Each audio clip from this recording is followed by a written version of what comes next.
Assalamualaikum warahmatullahi wabarakatuh. Alhamdulillah. Wassalatu wassalamu ala rasulillah wa ala alihi wa sahbihi wa mawala ma ba'du. Pada pertemuan yang lalu kita sudah berbicara tanda-tanda hati yang masih terdapat di dalamnya penyakit.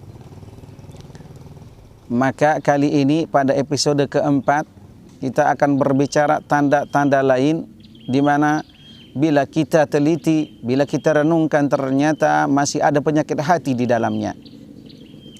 Yang pertama adalah berbicara tentang sesuatu di hadapan orang lain yang mana sesuatu yang kita bicarakan itu orang itu tidak memilikinya. Tentu ini adalah merupakan bagian dari akhlak yang tercelah. Membicarakan tentang apa yang kita miliki di hadapan orang lain yang mungkin dia tidak memiliki. Contoh, kita bercerita tentang mobil kita, tentang kendaraan kita di orang yang tidak memiliki kendaraan. Kita bercerita mungkin tentang harta kita, saya punya ini, saya punya itu, usaha saya ini, usaha saya itu di hadapan orang lain yang mungkin tidak memiliki. Tentu hal yang demikian adalah menyedihkan orang yang kita ajak bicara. Hadirin yang berbahagia, dalam ajaran kita tentu ini adalah merupakan sesuatu yang menyimpang dari apa yang disebut dengan akhlak terpuji. Orang yang baik adalah orang yang tak pernah membanggakan apa yang ia miliki. Contoh misalnya, ada orang tidak memiliki anak, kita ajak bicara, bercerita tentang anak. Tentu sungguh ini sangat menyedihkan ia. Maka yang terpenting adalah sebelum kita berbicara, kita harus pikir dulu siapa orang yang kita ajak bicara. Kalau kata Imam Syafi'i, orang yang cerdas adalah orang yang bila dia akan berbicara, dia harus berpikir berulang kali, bahkan mungkin 1000 kali. Jangan sampai pembicaraan yang akan disampaikan kepada orang lain membuat orang lain tersinggung. Sungguh hal yang demikian harus menjadi pusat perhatian kita sebagai orang yang ingin menjaga perasaan saudaranya. Makanya kata Umar ibn Khattab radhiyallahu anhu, khatibun nas ala qadri uqulihim. Ajaklah manusia itu berbicara sesuai dengan kemampuan mereka. Ajak mereka berbicara sesuai dengan kondisi mereka. Pahami kondisi orang yang kita ajak bicara, baru kemudian kita berbicara sesuatu yang akan kita sampaikan, agar apa yang kita sampaikan itu nanti lebih mengena dan tidak akan menyinggung perasaan orang lain. Yang kedua, tanda hati orang masih memiliki penyakit adalah banyak angan-angan. Dalam bahasa agamanya disebut dengan tulul amal, panjang angan-angan.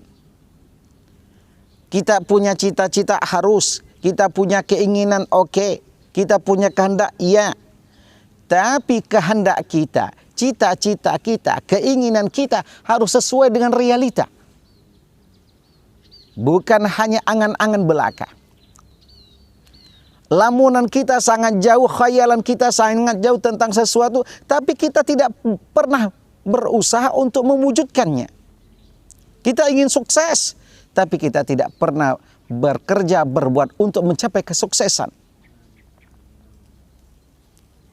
Kita ingin berhasil dalam belajar, tapi kita tidak pernah belajar bersungguh-sungguh. Kita ingin menjadi orang yang berkecukupan, tapi kita tidak pernah melakukan usaha yang nantinya akan menjadikan kita orang yang berkecukupan. Tarjun najata wa lam tasluk masalikaha fa inna safinata la tajri 'alal yabas. Engkau mengharapkan suatu kesuksesan, ingatlah, karena sesungguhnya kapal laut itu tidak akan pernah bisa berjalan di daratan. Hindari angan-angan yang melambung, nanti kita akan menyesal karena apa yang kita angan-angankan tidak akan pernah tercapai. Hiduplah dengan realita, wujudkan impian dengan realita. Mudah-mudahan Allah Subhanahu wa taala mengabulkan permohonan kita. Yang ketiga, tanda masih hati seseorang ada penyakit di dalamnya adalah banyak bual. Sering melakukan omong kosong. Banyak berbicara yang tanpa makna. Yang kalau dalam bahasa Arabnya disebut dengan sarsaratan. Banyak bual, banyak bicara. Ingatlah, orang yang banyak bicara, banyak bualnya, pasti banyak kesalahannya. Man kathura kalamuhu kathura sakhtuhu. Orang yang banyak bicaranya pasti banyak tergelincirnya. Hindari untuk banyak bicara. Makanya kata Nabi sallallahu alaihi wasallam, "Man kana yu'minu billahi wal yaumil akhir falyakul khairan aw liyasmut." Orang yang beriman pada Allah dan hari akhir hendaklah berkata baik atau lebih baik diam. Ia harus berpikir dulu apakah pembicaraannya ini nanti akan dicatat kebaikan atau merupakan dicatat keburukan. Ma yalfidhu min qaulin illa ladaihi raqibun atid.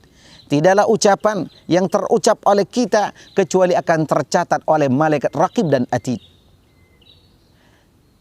Imam Nawawi mengatakan setiap perkataan baik dicatat kebaikan, setiap perkataan yang mengandung kejelekan, keburukan akan dicatat suatu keburukan.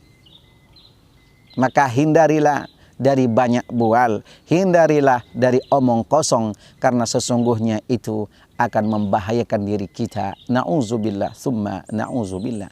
Yang keempat, di antara tanda hati masih bersarang penyakit di dalamnya adalah benci kepada orang yang saleh. Sungguh ini adalah merupakan akhlak yang mazmumah, akhlak yang tercela, yakni benci kepada orang-orang yang saleh.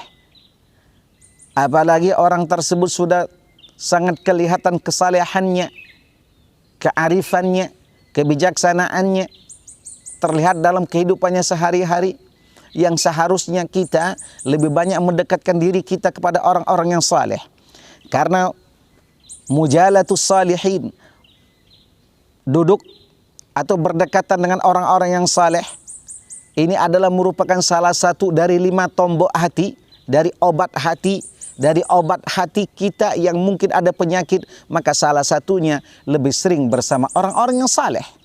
Di samping kita membaca Al-Quran, berzikir kepada Allah, salat malam, banyak infak dan lain sebagainya, maka mujalasatus salihin, bersama orang-orang yang saleh, itu adalah hal yang sangat dianjurkan agar kondisi hati kita terjaga seperti yang dikatakan oleh Allah, yauma la yanfa'u malu wala banun illa man atallaha biqalbin salim. Pada hari itu kata Allah, tidak akan bermanfaat apa yang kita miliki, harta dan anak yang kita miliki, kecuali mereka yang bertemu dengan Allah dalam keadaan hati yang bersih.